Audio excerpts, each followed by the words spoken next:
രാഹുൽ ഗാന്ധിക്കെതിരെ കൊലവിളി പരാമർശം നടത്തിയ ബി.ജെ.പി. നേതാവ് പ്രിൻറ്റു മഹാദേവന് ജാമ്യം. പോലീസിൽ കീഴടങ്ങിയ പ്രിൻറ്റുവിനെ കുന്നംകുളത്തെ ജുഡീഷ്യൽ മജിസ്ട്രേറ്റിന് മുന്നിലാണ് ഹാജരാക്കിയത്. വിവരങ്ങളുമായി അനൽക സി ചേരുന്നു. അനൽക, എന്തൊക്കെ ഉപാധികളോടെയാണ് ജാമ്യം നൽകിയത്?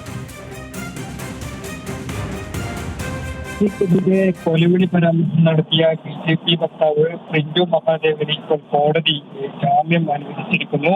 കുന്നംകുളം ജുഡീഷ്യൽ മജിസ്ട്രേറ്റാണ് ഇത്തരത്തിൽ ജാമ്യം അനുവദിച്ചത്. Kunnamkulam judicial first class magistrate കോടതി മജിസ്ട്രേറ്റായിട്ടുള്ള ജയന്തനാണ് ഇത്തരത്തിൽ ജാമ്യം അനുവദിച്ചിട്ടുള്ളത്. അതായത് വൈകുന്നേരം 7 മണിയോട് കൂടിയിട്ടായിരുന്നു ബി.ജെ.പി. പ്രവർത്തകരുടെ സാന്നിധ്യത്തിൽ ബി.ജെ.പി. വക്താവ് കൂടിയായിട്ടുള്ള പ്രിൻറ്റു മഹാദേവ് തൃശൂർ പേരമംഗലം പോലീസ് സ്റ്റേഷനിൽ കീഴടങ്ങിയത്. ഇതുമായി ബന്ധപ്പെട്ടൊക്കെ തന്നെ നൂറുകണക്കിന് പ്രവർത്തകരുടെ സാന്നിധ്യത്തിലാണ് അത്തരത്തിലൊരു കീഴടങ്ങൽ ഉണ്ടായത്. ബി.ജെ.പി.